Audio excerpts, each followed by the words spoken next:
Paz, querido irmão, querida irmã que nos assiste, eu sou o evangelista Rubenson Mundel. Estou aqui hoje para ministrar a 10ª lição da Escola Bíblica Dominical, na lição dos jovens. A lição essa que data do dia 6 de junho de 2021. Nós estamos estudando nesse trimestre a revista O Cuidado de Deus como o corpo de Cristo. E a 10ª lição deste domingo, traz por título: Seu corpo é membro de Cristo. Nosso texto do dia: todas as coisas me são lícitas, mas nem todas as coisas me convém. Todas as coisas me são lícitas, mas eu não me deixarei dominar por nenhuma delas. Isso está lá em 1 Coríntios, capítulo 6, versículo 12. A síntese de hoje: o nosso corpo pertence ao Senhor e não deve ser usado para a prostituição.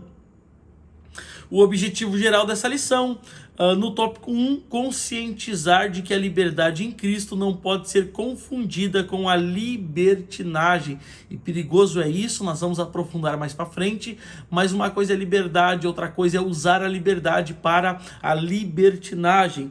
O nosso objetivo geral no tópico 2 é mostrar que o pecado no corpo afeta a alma e o espírito. E no tópico 3 é saber que a imoralidade é uma tentação na vida do crente. O nosso texto bíblico dessa lição está na primeira carta de Paulo aos Coríntios, capítulo 6, do verso 12 ao verso 20. Para concluirmos então a nossa introdução, o sexo foi criado por Deus com dois propósitos específicos: dar continuidade à humanidade e trazer prazer sexual no casamento heterossexual, ou seja, entre um homem e uma mulher.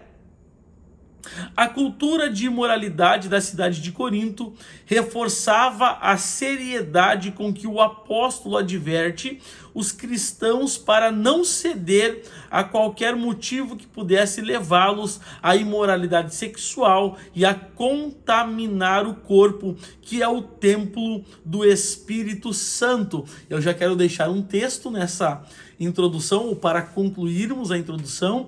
Você que está chegando agora no nosso canal, você é muito bem-vindo, com certeza. O nosso canal será um canal de bênção para a tua vida, e você que está sempre conosco, é muito bom te tê-lo por aqui mais uma vez. Então você já pegue a sua caneta, o seu marca-texto, a sua Bíblia, a sua revista para anotar e tomar nota de todas as ponderações que fizemos, de todos os textos e subsídios bíblicos que adicionamos à lição para encorpar então o corpo da lição.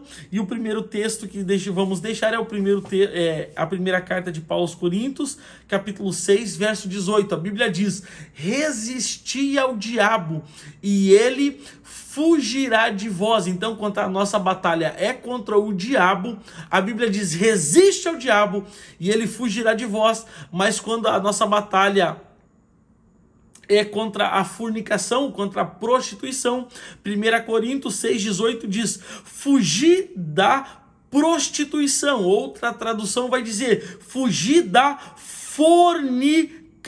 Então a gente aprende que ao diabo a gente resiste, mas que ao pecado da prostituição a gente deve se afastar desse pecado que é contra o nosso corpo. E o nosso corpo é templo do Espírito Santo, então a gente deve cuidar do nosso corpo. E eu quero aprofundar contigo isso um pouquinho mais à frente. E olha quão rico ensinamento a gente já tem até aqui nessa parte da lição. Olha quantas coisas já falamos e olha quão poderosa é essa lição para o nosso crescimento ministerial. Já quero te pedir, se tudo isso até que já está sendo bênção na tua vida, me ajude aqui no canal. E como é que você me ajuda? Você me ajuda aqui curtindo nosso vídeo, se inscrevendo no nosso canal e ativando o sininho das notificações. Tópico 1. A liberdade em Cristo não pode ser confundida com libertinagem. O tópico 1 tem 3 subtópicos, e o primeiro deles: fazer tudo o que se deseja não é liberdade, mas escravidão. Alguns crentes de Corinto acreditavam erroneamente que podiam fazer tudo o que bem desejassem em nome da liberdade em Cristo, sem prejuízo algum para a vida espiritual, né? eles se tornavam escravos das paixões carnais que dominavam suas vontades e suas ações, né? Então não existe nenhuma ação que ela não vai trazer à nossa vida, né? Uma colheita daquilo que plantamos, né? Tudo aquilo que a gente faz reflete lá na frente, em bem ou em mal.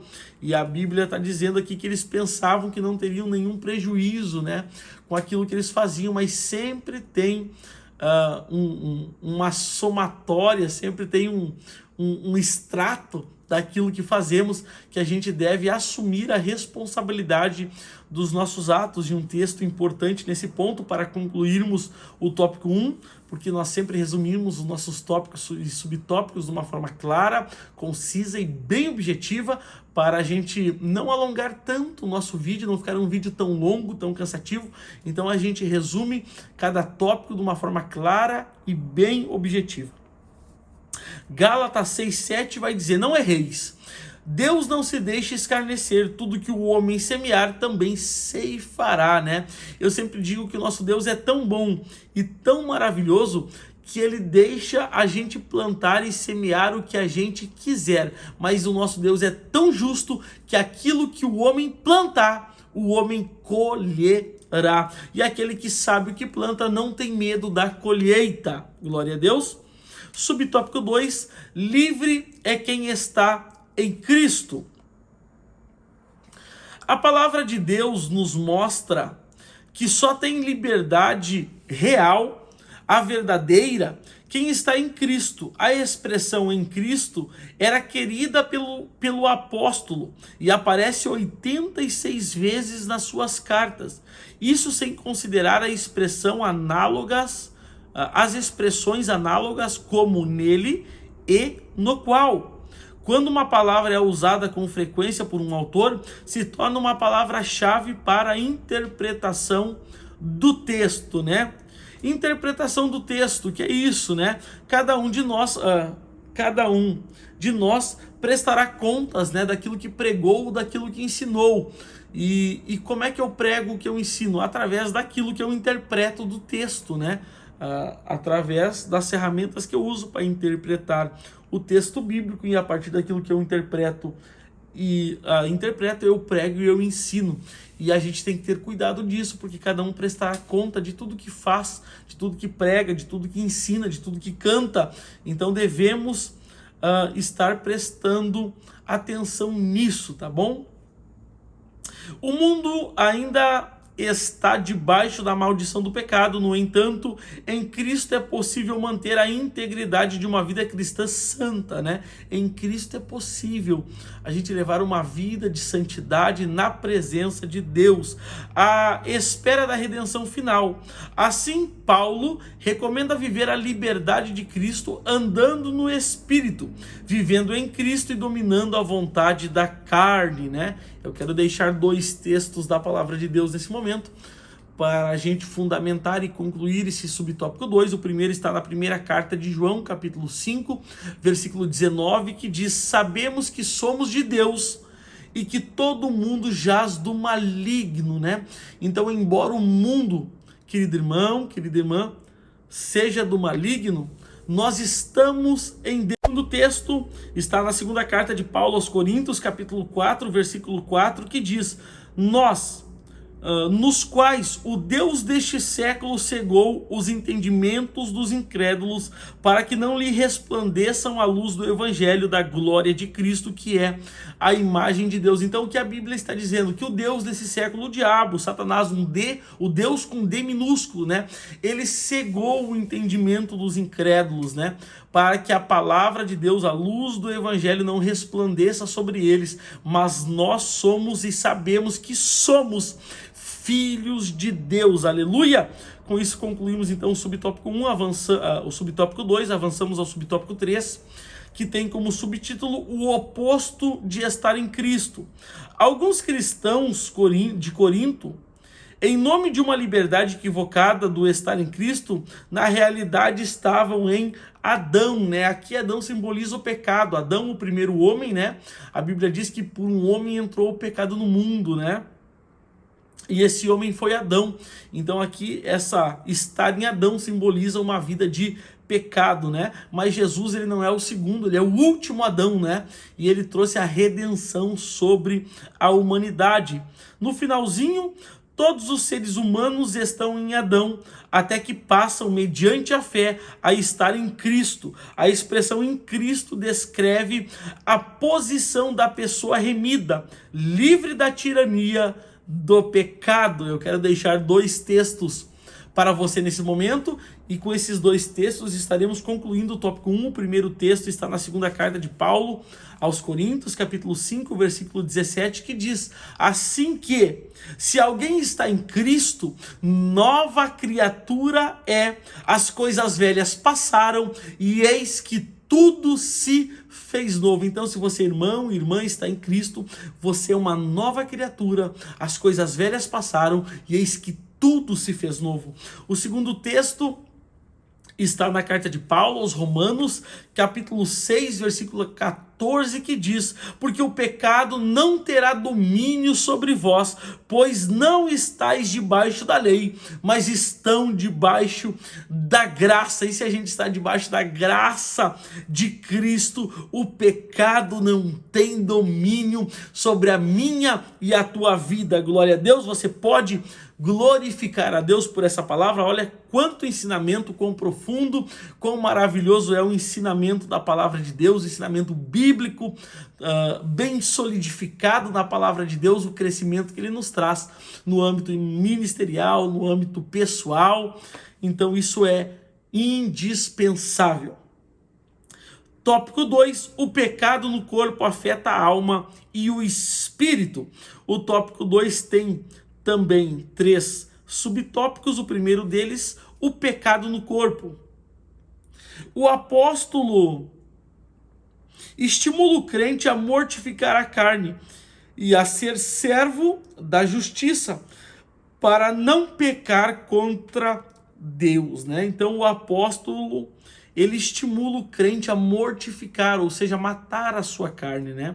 E eu quero deixar um texto sobre esse assunto, que está no livro de Paulo aos Gálatas, capítulo 5, versículo 17, que diz: porque a carne, né, ela milita contra o espírito, e o espírito contra a carne, porque são opostos entre si. Ou seja, o espírito, né, é a nossa parte que vem de Deus, que comunica com Deus, e a nossa carne é a nossa parte material que comunica com esse mundo. Então a carne é inclinada ao pecado, o espírito é inclinado à santidade, e um milita contra o outro, ou seja, um luta contra o outro, para que eu e você faça a vontade da carne ou a vontade do espírito, e vencerá aquele que você alimentar mais.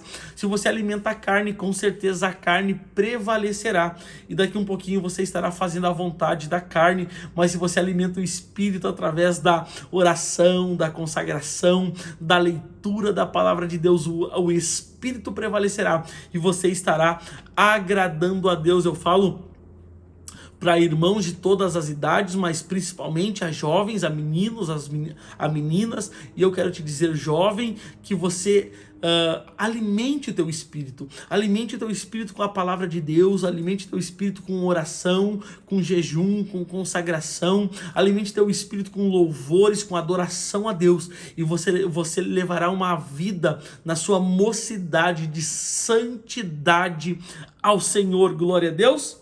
Para concluirmos então, lá no finalzinho, Jesus destruiu o poder do pecado na cruz, na qual o crente está unido em Cristo para não mais servir ao pecado como escravo. Então nós vencemos na cruz, né? É pela cruz de Cristo que a gente prevalece contra o pecado, né? Interessante isso. Eu quero deixar um texto também para concluirmos o subtópico 1, que está em Salmos, capítulo 1, versículo 1, que diz: bem-aventurado o homem, né, que não anda segundo o conselho dos ímpios, que não se detém no caminho dos pecadores, nem se assenta na roda dos escarnecedores. Antes, né, ele tem o seu prazer na lei do Senhor, e na sua lei ele medita de dia e de noite, né? Então, bem-aventurado é o homem que medita na santa palavra de Deus. Glória a Deus. Com isso, avançamos ao subtópico 2, corpo, alma e espírito no Novo Testamento. O ensino tricotômico, né, de um ser tricotômico de 3 partes, tripartido, né, que é corpo, alma e espírito, é um ensino bíblico fundamentado na Bíblia e que tem amparo e subsídio bíblico, né? Eu já quero deixar um texto para fundamentar essa colocação que acabei de fazer, que é o texto de Tessalonicenses, primeira carta de Paulo à igreja de Tessalonicenses, capítulo 5, versículo 23. Faça essa leitura posteriormente, é uma leitura muito importante, mas a Bíblia vai dizer, entre outras coisas, que o mesmo Deus de paz, né, vos santifique em tudo em que?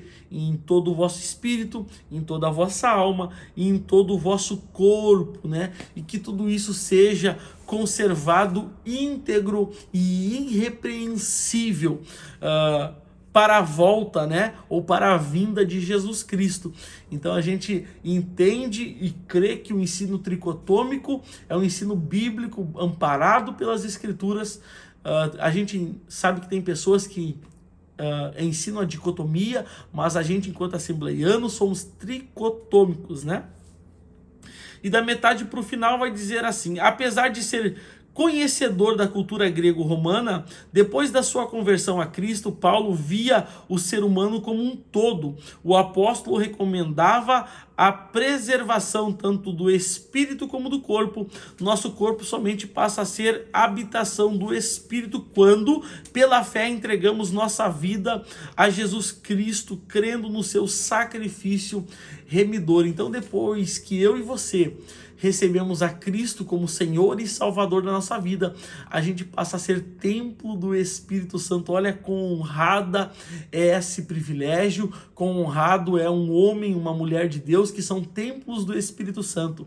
E o texto aqui, para concluirmos o subtópico 2, é a primeira carta de Paulo aos Coríntios, capítulo 3, versículo 16, que diz: não sabeis vós que sois templo de Deus e que o Espírito Santo habita em vós? Ei menino, ei menina, jovem, adolescente que me escuta, você é templo de Deus, o Espírito Santo habita em você, você é amado de Deus, então te conserve íntegro a Deus, te conserve íntegro a palavra de Deus e você com certeza estará agradando a Deus na tua mocidade. Olha que rico, profundo e belo ensinamento da parte de Deus para nossas vidas.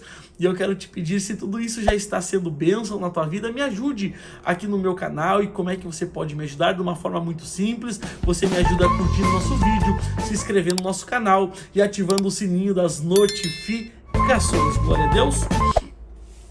Tópico 3, o corpo como templo, ou melhor dizendo, subtópico 3, o corpo como templo do Espírito Santo. Paulo adverte a respeito do perigo das relações sexuais imorais adentrarem na igreja. Em uma relação extraconjugal, o cristão profana o próprio corpo. Para preservar o corpo, que é templo do Espírito Santo, o crente deve evitar imoralidade sexual, ou seja, né, o sexo foi dado por Deus, o sexo foi deixado por Deus para o prazer do ser humano, mas o sexo a gente sabe que ele só é bem-vindo, ele só é prazeroso e agradável a Deus depois do santo matrimônio, depois do casamento e com a sua mulher, com o seu marido. Então Deus deixou esse privilégio para a gente poder nos relacionar, poder frutificar, mas o sexo para nós é heterossexual entre um homem e uma mulher e posteriormente ao casamento. Para concluirmos então, a intenção de Paulo é fazer com que as pessoas se identificassem como a igreja, parte do corpo de Cristo, santificando-se e oferecendo seus corpos como sacrifícios vivos para louvor e glória de Deus, né? Então a gente nota que Paulo se preocupava com essa questão da santificação, da santidade, né? De cada membro da igreja, de cada membro do corpo de Cristo, porque com santidade a gente agrada a Deus, né? E Hebreus capítulo 12, versículo 14 vai dizer: segui a paz com todos, né? E a santificação, sem a qual ninguém verá o Senhor, né? E a santificação, a santidade é contínua na vida do crente.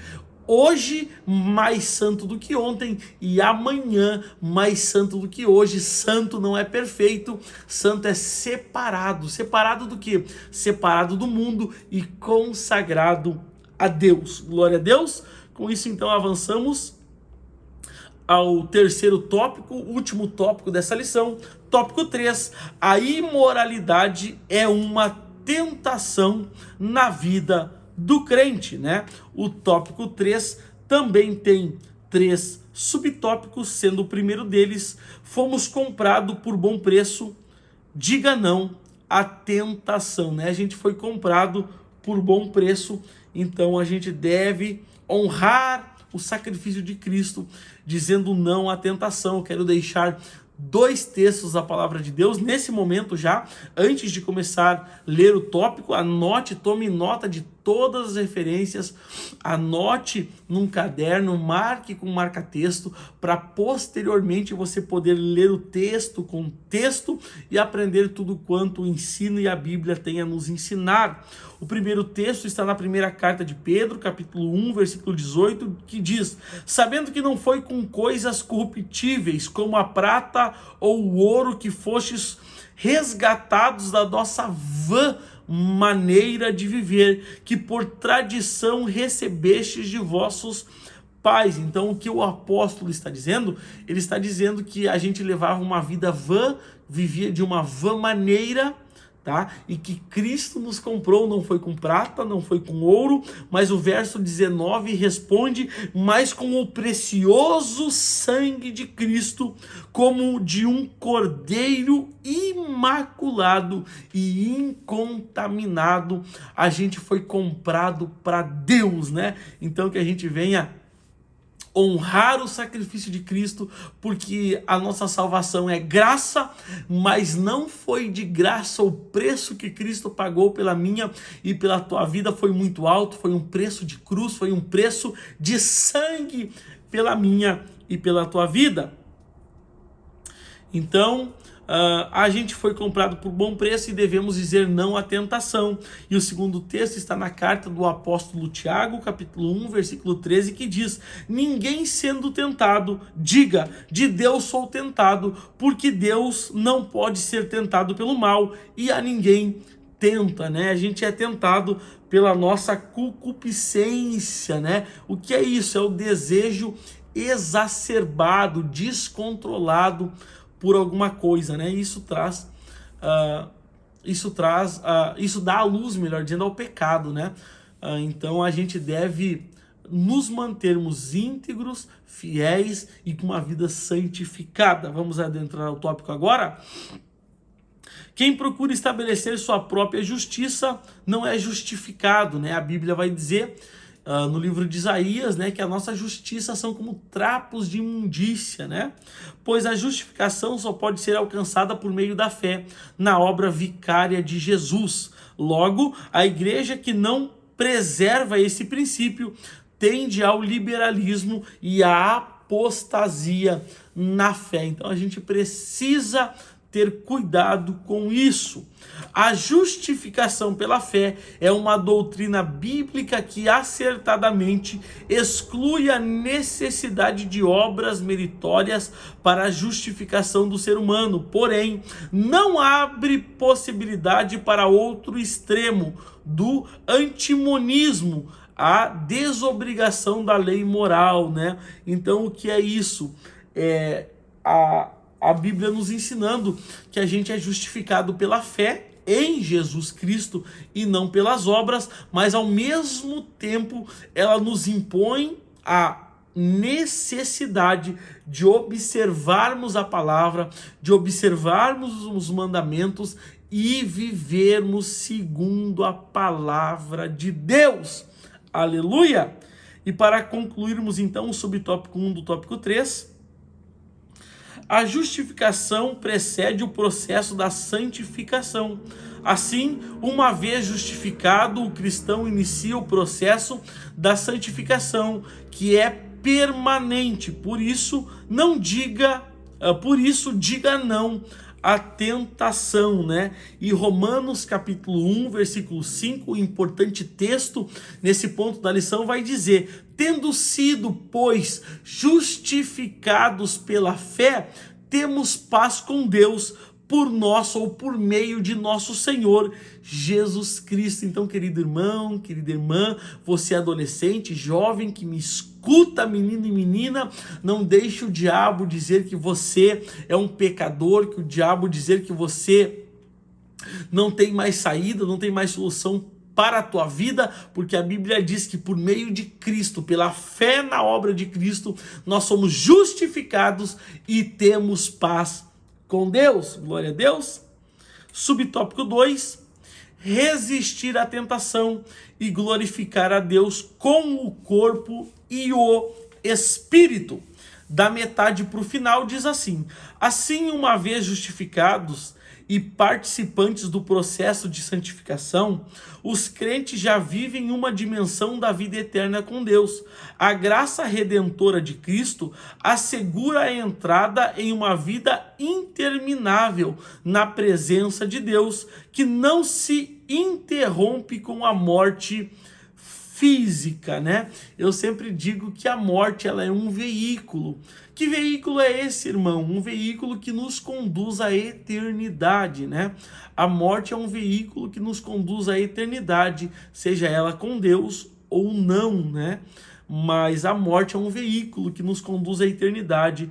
Então, um texto importante para mim e para a tua vida está na primeira carta de João, capítulo 2, versículo 5, que diz: e esta é a promessa que ele nos fez. Qual promessa? A vida eterna. Oh, glória seja dada ao nome de Jesus, né? E o segundo texto que eu quero deixar para você, moço, você moça, jovem, adolescente que nos escuta nessa lição, está em Eclesiastes, capítulo 12, versículo 1, que diz: lembra-te do teu Criador nos dias da tua mocidade, antes que venham os maus dias e cheguem os anos dos quais venha dizer, não tenho contentamento neles. Então você, menino, menina, jovem, adolescente que nos escuta, lembra-te do teu Criador nos dias da tua mocidade. Subtópico 3, quem resiste à tentação da imoralidade pertence a Deus. O crente vive uma constante guerra, por isso precisa lutar contra os desejos da carne, que se opõem aos desejos do espírito.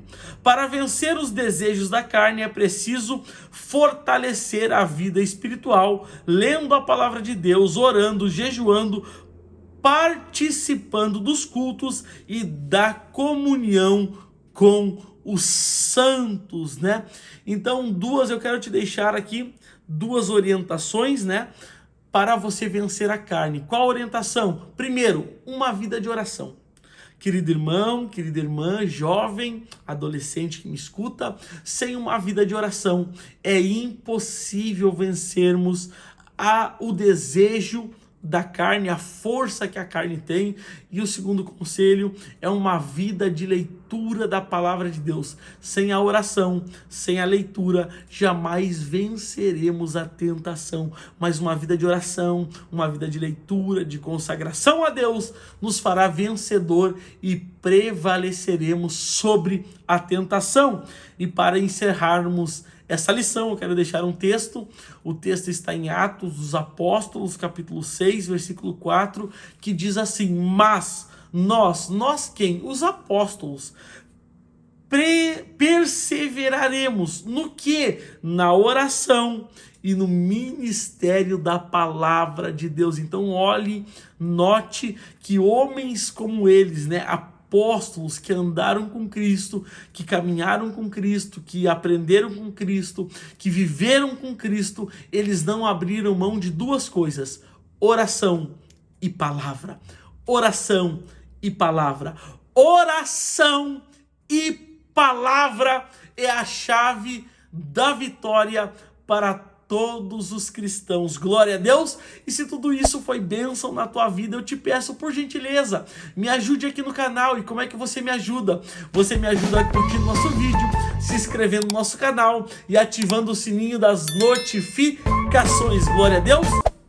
Se você puder ficar um minutinho comigo ainda, eu quero te dizer que semanalmente a gente ministra a lição dos jovens e dos adultos aqui no canal, e tudo está organizado em playlists para você, tanto os jovens quanto os adultos, para você achar de uma forma mais fácil e mais prática. Logo aqui abaixo, na descrição do vídeo, tem um link que te leva direto para o meu grupo no Telegram da EBD. Eu criei um grupo no Telegram da EBD, onde eu disponibilizo o material da aula em PDF, os textos que eu uso, as ponderações que eu faço, as anotações que eu tenho.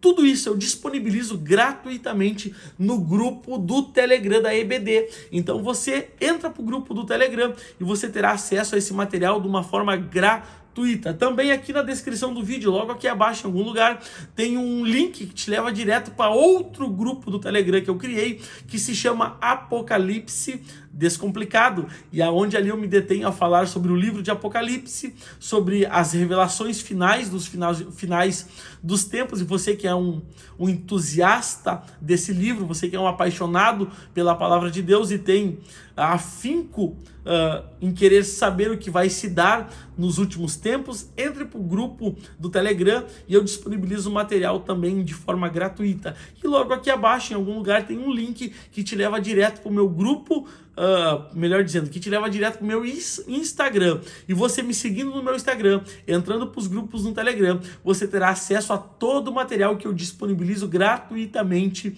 na internet. Querido irmão, querida irmã, jovem, menino, menina, adolescente que me escuta, o desejo da minha alma é que Deus te abençoe, que Deus abençoe a tua vida, a tua família, aonde você botar o pé, que Deus te dê por herança, e que você seja um apaixonado pela oração e pela palavra de Deus. Que Deus te abençoe, até a próxima videoaula. Graça e paz.